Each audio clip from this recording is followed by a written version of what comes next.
Volvemos con lo que es el segundo bloque de Kilómetros de Vida. ¿Cómo lo pasó el primer bloque de Luján? Espectacular. Ah, era Y el impresionante. segundo bloque se viene altamente interesante. Así que parad las antenas, agárrense de las sillas, Tenemos... empiecen a grabarla a la Oh, sí. entrevista con el amigo Fran Mucio porque después se vienen tirones de oreja para todos los hijos. Exactamente. Fran Mucio, le damos la bienvenida. ¿Cómo está, Fran? Bueno, muchas gracias. Buenas tardes. Acércate el micrófono así la Bueno, gente escucha tu dulce voz. ahí está. Fran es miembro de lo que es Tecnología con Propósito, la Fundación. Artículo, voy a leer lo que sale en la página. Bueno, Artículo, Educación, Tecnología, Comunidad para desarrollar capacidades humanas en un mundo cada vez más interconectado a través de programas de formación tecnológica, ciudadanía digital, robótica para infancias y alianzas estratégicas en el sector público, privado y académico. Perfecto. La Eso es lo que verdad hacen. lo que hacen, yo lo sigo mucho, lo que vienen haciendo me encantó. El tema de lo que es la robótica. Se sabe la cámara. El tema de la robótica para lo que fueron las vacaciones de invierno y la charla que le dieron los padres, nuestras esposas que fueron, mis hijos son los que salieron antes, quedaron maravilladas por lo que se habló porque me dice, hay muchas cosas que yo no entiendo, mi señor me dice, hay muchas cosas que yo no entiendo de internet, que vos estás un poco más metido porque hablaba mucho de lo que es 4chan, de cómo se generan comunidades ahí adentro y todo empieza con un primer disparador que es en Twitter. Ujú. Y dice, y me quedé con la duda de cómo llegaba al final esa entrevista. Así que bueno, obviamente tuvieron su penitencia mis niños, pero bueno, vamos a hablar un poquito de qué se habló en esa charla. Bueno, mira, nosotros, como bien comentaste recién, todo lo que hacemos en la fundación tiende hacia los ciclos de formación, de capacitación y también en algunos casos de divulgación en herramientas digitales y en tecnología en general. Por supuesto que no abarcamos todos los temas porque, gracias a Dios, no somos todólogos, somos gente que trabaja en una fundación que se dedica a la tecnología. Todos venimos desde experiencias laborales anteriores.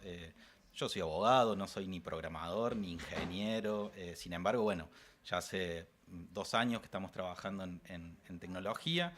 Y bueno, y en este caso, en la propuesta que fue la de la Academia Nacional de Ciencias durante las vacaciones de invierno de los chicos, mientras los más chicos trabajaban robótica y programación de videojuegos, la idea nuestra fue darle un espacio a los padres y a las madres eh, para conversar sobre las plataformas digitales que utilizan los niños y los adolescentes y los jóvenes, que también las utilizamos los adultos. Nosotros siempre arrancamos estas charlas diciendo que no es un espacio ni moralizante, ni para ponerse la gorra, ni para bajar línea, porque muchas de las cuestiones que nosotros vemos en esa charla, que tienen que ver con adolescencias, cuando las utilizamos los adultos, no hay ningún problema con eso. Las plataformas para adultos, el contenido para adultos, si lo generan y lo utilizan los adultos, bueno, no hay problema con eso, siempre que medie, por supuesto, el consentimiento entre las partes. Claro. Cuando comienzan algunos problemas, bueno, cuando se ven involucrados menores en esas Claro. plataformas y cuando los menores interactúan con adultos en esas plataformas, muchas veces sin saberlo, digo, una de las bases del grooming es que menores interactúen con otras cuentas que piensan que son menores, pero en realidad por detrás hay mayores que intentan generar confianza para luego, bueno, pasar a otro espacio virtual o lamentablemente a espacios físicos presenciales. Entonces, bueno, la idea fue conversar con padres y madres. Nosotros somos conscientes que a veces esa charla al principio es un poco desmoralizante porque los adultos nos encontramos con un universo muy grande de plataformas en internet que no conocemos porque pensamos, y yo creo lamentablemente erróneamente, que los chicos solamente están en TikTok y en Instagram o en el Free Fire, que es un jueguito muy utilizado. Sin embargo, después empezamos a encontrar plataformas como 4chan, como Reddit, como el paso de esos foros a Twitter, que son redes ya sí más masivas, pero que permiten el contenido para adultos sin mediación de edad. Entonces, hoy por hoy, si un menor logra acceder a una cuenta de Twitter puede tranquilamente ver violencia, pornografía, lo que fuere. Lo que quiera encontrar lo puede encontrar, entonces... Hay cero filtros. Exactamente. Entonces, bueno, un poco esa charla al principio es un poco chocante porque también nos pone en contacto con algo que es un poco paralizante, que es, bueno, lo que no conocemos le tenemos miedo, pensamos que los chicos lo manejan mucho mejor que nosotros. Entonces, bueno, la idea de esa charla es poder mostrar el funcionamiento, el back de esas plataformas también, a dónde va el contenido, a dónde se almacena el contenido. Bueno, digo, todas esas cosas que en general no nos preguntamos cuando utilizamos una plataforma web. Y a partir de ahí, bueno, generar información y que esa información genere conocimiento y que también los adultos seamos más autónomos y estemos más empoderados en el uso de la tecnología para poder dialogar con los niños y con los adolescentes, no cortar, no decir, bueno, prohibido. Bueno, Claro, sí. prohibido está bien, si una familia toma la decisión está perfecto, nosotros no nos metemos en eso, pero prohibido es el camino más corto, porque en algún momento Es el que- contacto con la tecnología va a llegar. Entonces, no podemos llegar a ese contacto sin información. Entonces, bueno, en esa brecha estamos trabajando nosotros. A eso iba, Fran, con respecto a esto, ¿no? Uno que es papá de adolescente y que uno cree y está seguro de saber mucho menos que ellos de redes, ¿no? Entonces, uno sí maneja redes, pero creo que ellos manejan un montón de cuestiones más que nosotros no la podemos manejar o que no la sabemos. Entonces, hablábamos con Ivana, con mi esposa, que ya fue a la charla. Me dice, no tenés una idea de todas las cosas que puede saber el Benja que nosotros no sabemos. Bueno, mira, una parte sí. Los niños, los adolescentes conocen lenguaje de redes sociales, de plataformas, lo conocen porque lo usan de la misma manera que nosotros cuando utilizamos Twitter aprendemos el lenguaje de Twitter o cuando streameamos aprendemos el lenguaje de YouTube, de Kik, etc. Nosotros sí trabajamos desde una premisa que es que las adolescencias tienen un vínculo de consumo con Internet, no tienen un vínculo de conocimiento. Digo, Claro. nosotros vamos a escuelas, damos charlas, etcétera, y conversamos con los pibes y les preguntamos, bueno, ¿a dónde van tus datos? ¿Dónde se almacenan? ¿Dónde se generan? Y no hay No tienen ni idea, conocimiento claro. de eso. Por supuesto que hay un vasto conocimiento de este movimiento, que es el scrolleo, y de consumir lo que la tecnología me ofrece o lo que las plataformas me ofrecen, que no es toda la tecnología tampoco, digo, Claro. es una porción de la tecnología. Entonces, hay un gran conocimiento del consumo de plataformas. Ahora, de lo que está por detrás de esas plataformas o cómo funcionan esas plataformas, a qué le di aceptar en los términos y condiciones, a qué le di aceptar de utilizar el micrófono, utilizar la cámara, utilizar mis documentos. Digo, sobre todo eso, lamentablemente no hay tanto conocimiento. Entonces ahí también nosotros trabajamos con los padres, con las madres, con los adultos que tienen contacto con adolescentes, con docentes, con equipos técnicos y demás, también en estar un poco más fuertes nosotros en esa posición de diálogo, porque más o menos todos los que estamos acá tenemos una edad parecida, y a todos nosotros nos llegó la compu de grandes, y nos llegó el celular de más grandes, y nosotros aprendimos de la tecnología rompiéndola. Le bajábamos virus a la compu, venía el técnico a casa y nos decía, no, boludo, Me esto no lo declaro tenés que culpable. hacer. Claro, se nos desenchufaba la fuente, se nos rompía la disquetera, la compactera, la tenemos que cambiar. Nosotros aprendimos de hardware y de software hackeando esa tecnología porque la tuvimos que aprender para poder arreglarla, para poder descargar música, película, a veces cosas que no teníamos que descargar, etc. Entonces, nosotros creemos que tenemos muchos conocimientos sobre tecnología cotidiana. Digo, ninguno de nosotros podría programar un sistema de seguridad de una nación, digamos. Pero tuvimos mucho vínculo con la tecnología como para decir, no, ellos saben mucho más que nosotros.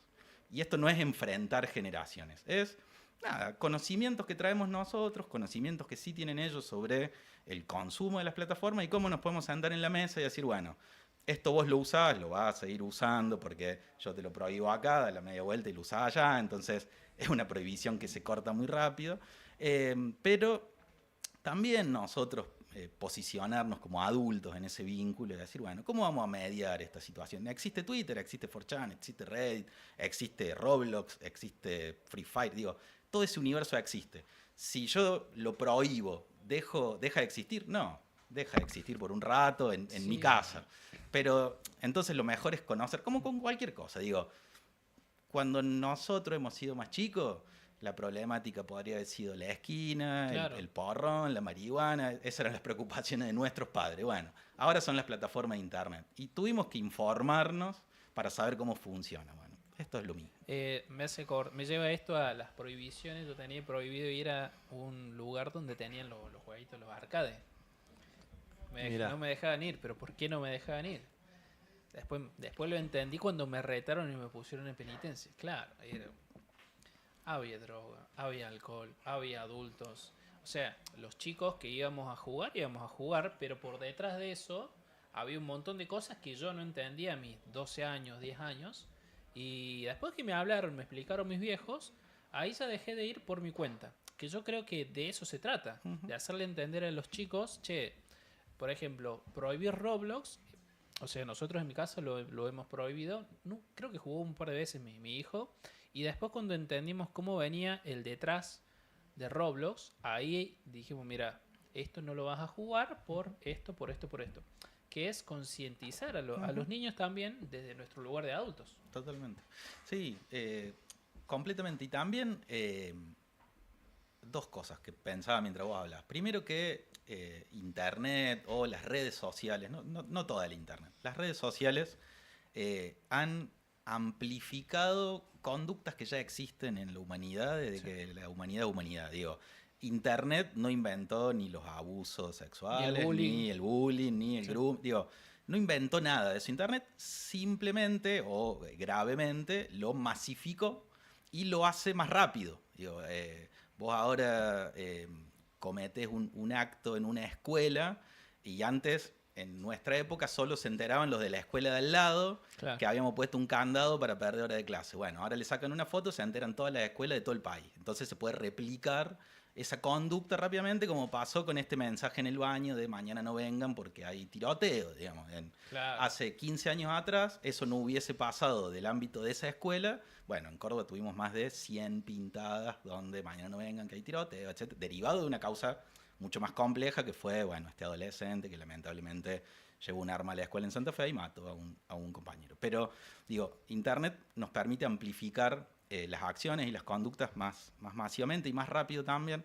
Pero lo otro que pensaba que es muy importante, y nosotros en esta charla lo trabajamos, que es también generar un espacio de confianza con tus hijos, tus sobrinos, tus nietos, tus amigos, lo que sea, para que cuando algo pase, vos seas el espacio seguro al que van a venir a charlar, para decirte, che, loco, me pasó esto. A nosotros nos pasó, por supuesto que no voy a decir el nombre de la escuela, pero nos pasó en una charla que un par de pibes de segundo año de una escuela, pibes chicos, les había pasado algo bastante complejo una noche que hicieron cosas de adolescente y le robaron un vino al padre del pibe en la casa en la que estaban y se pusieron a mandar mensajes. Bueno, cuestiones más muy de adolescente, pero la reacción de uno de los pibes cuando se les complicó fue llamar a su padre. Decir, che, se nos complicó esto, ¿qué hacemos?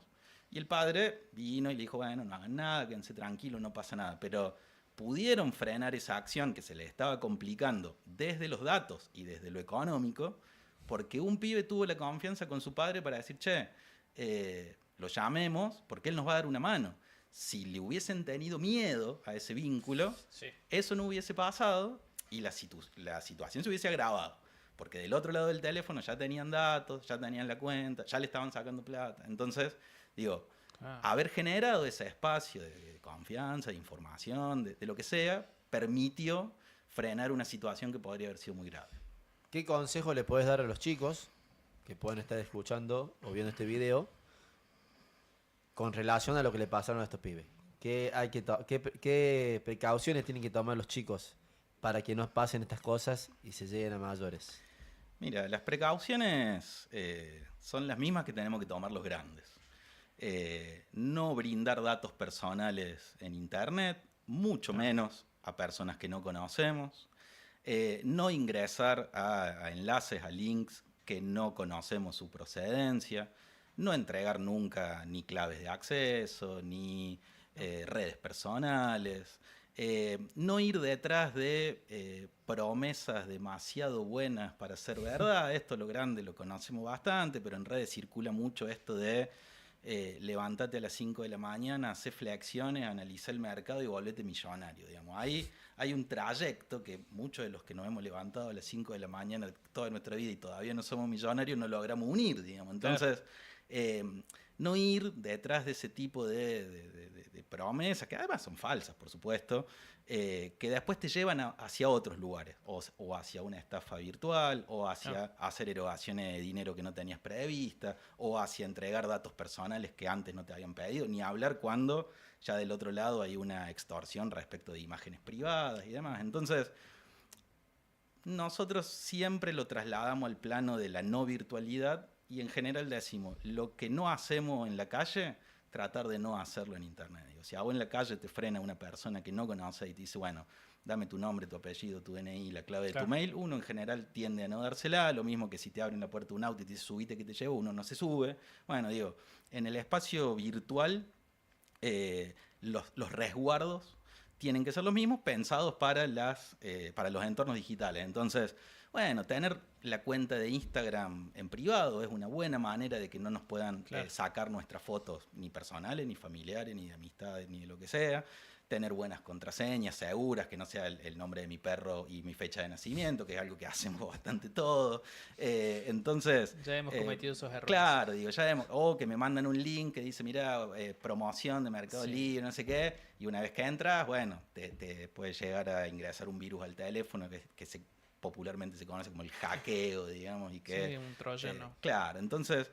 Digo, los espacios de cuidado son eso y no son tan complejos y capaz sí para los padres que tienen hijos menores o niños. Son buenas las configuraciones de privacidad de YouTube o el control parental de Google o las comunidades de juegos cerradas. Digo, esas son buenas prácticas y la verdad que son un salto muy importante de seguridad. Porque no es que cuando uno configura eso, bueno, igual te puede pasar. Sí, por supuesto que si está dentro de tu casa también te puede pasar algo. Y lo puede buscar también. Exacto, pero son buenos entornos, son buenas prácticas las configuraciones de seguridad y son buenas prácticas proteger nuestros datos personales. Y la otra pregunta es, ¿qué actitudes o qué signos de alarma tenemos que tener en cuenta los padres al observar o al tratar de dilucidar que nuestros hijos se la están mandando?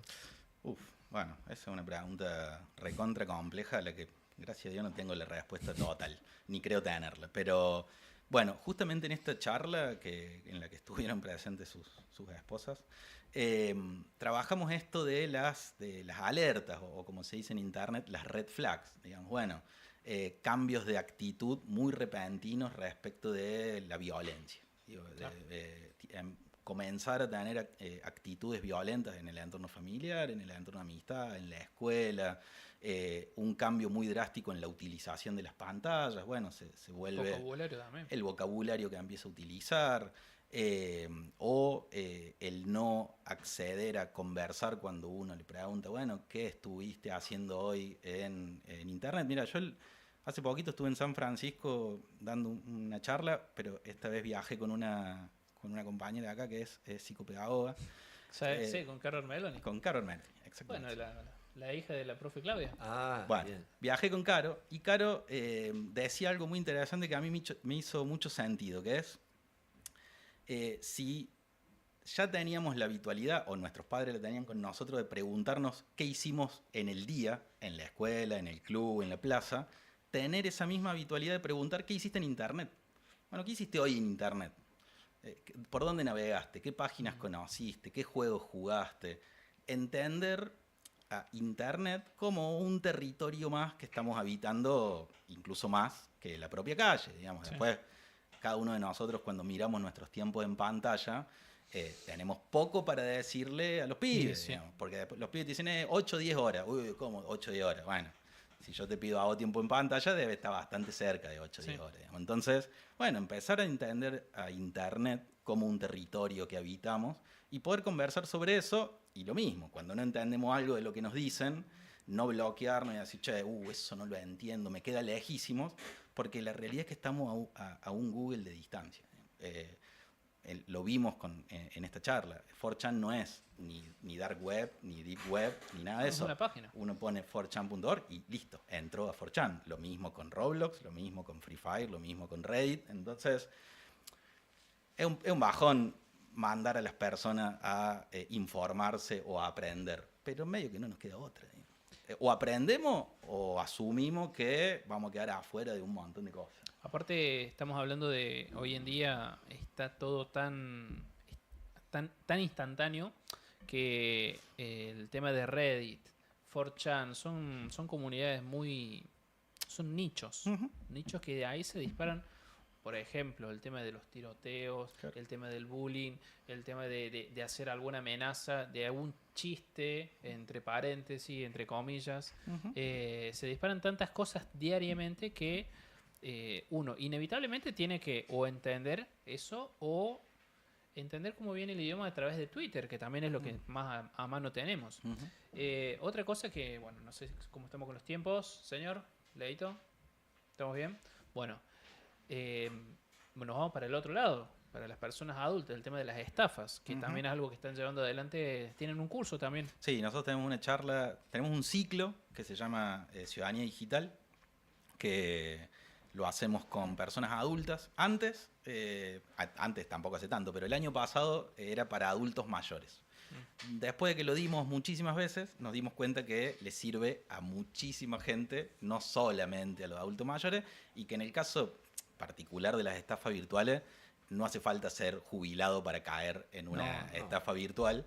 Entonces ahora solamente se llama Ciudadanía Digital para adultos. Cualquier persona que se perciba adulto puede tomar ese ciclo. Tiene 4 o 5 módulos donde arrancamos desde el uso básico del celular, pasamos por aplicaciones de gestión, aplicaciones de seguridad social, bancarias, y terminamos con seguridad digital, que es esto, prevención de estafas virtuales, y inteligencia artificial aplicada a la vida cotidiana. Y bueno, y en este de prevención de estafas virtuales, de nuevo, nosotros trabajamos mucho sobre la autonomía en el vínculo con la tecnología, en que una persona adulta no tenga que depender de su hijo, su nieto, su sobrino, un vecino para poder hacer un trámite, para poder hacer una transferencia, para poder divertirse en Internet. Digo, nosotros trabajamos en tecnología, nosotros somos defensores de la tecnología, en el disfrute que hay también en la tecnología. Y bueno, el taller de prevención de estafas virtuales recorremos metodologías más que casos. Porque ¿qué pasa? Todas las semanas en la tele vemos, bueno, hay una modalidad nueva que ahora, que no sé, una con Spotify y otra con Correo Argentino. Pero lo que cambia es el front de la estafa, es que nos muestran a nosotros. Por detrás, al menos por ahora, después tengamos esta charla dentro de 6 meses, pero por ahora la parte de atrás es siempre la misma, es más ingeniería social que tecnología. Es más el cuento del tío por internet que grandes estructuras de hackeo. ¿Y por qué? Porque si tuviesen la posibilidad de hackear todos nuestros teléfonos sin que nosotros le atendamos el teléfono, estaríamos complicados. Lo estarían haciendo todo el día, digamos. Claro. ¿Por qué todavía nos llaman? ¿Por qué todavía nos tienen que llamar? Porque nosotros somos el actor fundamental en las estafas virtuales. Porque en el momento en el que te dicen, bueno, ahora para cerrar esta gestión voy a necesitar que me digas el número que te acaba de llegar por WhatsApp. Sí, por WhatsApp. Bueno, ¿qué está pasando ahí? Están haciendo, por ejemplo, un proceso de recuperación de clave. Mientras nosotros estamos hablando por teléfono. Claro. Entonces no son grandísimas estructuras de tecnología dispuestas para la estafa. No son las películas de Hollywood que vemos que están hackeando. Porque aparte, ponelo en guita. Para poner en marcha esa estructura se hace falta una inversión mucho más cara que las 100 lucas que nos pueden sacar cualquiera de nosotros, con suerte, del Mercado Pago, digamos. Porque todas estas estafas masivas que suceden en la sociedad, que están apuntadas a cualquier sector y no a sectores de gobierno o a empresa, digo, hackear el sistema de una empresa o el sistema financiero requiere conocimientos y estructura tecnológica que los estafadores virtuales que nos estafan a nosotros no tienen. ¿Qué tiene un estafador virtual? Un teléfono y un listado con datos nuestros. Ese es el setup de trabajo de un estafador virtual, digamos. No es 4 computadoras interconectadas. Claro. Entonces, Pensé que es era eso, mucho es, más profundo. es el cuento del tío, de hecho es lo que es el mantra nuestro en esa charla, es el cuento del tío por teléfono. Tenemos para hablar 3 días más. A mí me gustaría proponerle algo al Fran Mucio. Sí, sí, vamos con la propuesta. Una vez al mes, media horita Sí. en kilómetro de vida para ir desglosando, desburrando, advirtiendo, capacitando Sí, claro, con a gusto. todo el público Con gusto. de Con, KTO y de kilómetro de vida. con gusto. Puede ser cada 15 días también, no hay ningún problema. Sí, venga. Eso lo maneja usted, amigo. No, ningún problema. Maneje ningún la problema. agenda y usted nos No, dice. nuestro objetivo es achicar la brecha tecnológica que existe en nuestra sociedad, porque sabemos, ninguno de los que trabajamos en la fundación venimos de trabajos anteriores donde no hayamos tenido contacto con las realidades que suceden en nuestra sociedad, no somos ajenos a eso y sabemos que esta brecha hoy es importante, tanto en información y también en acceso a conectividad, en acceso a dispositivos. Entonces, si logramos llegar a más gente, y ustedes es una manera de poder llegar a más gente, ahí nos tendrán, por supuesto. Bien. Fran Mucio, Muchísimas que en gracias. septiembre va a volver a estar. En septiembre Aquí lo tenemos estaremos. de vuelta.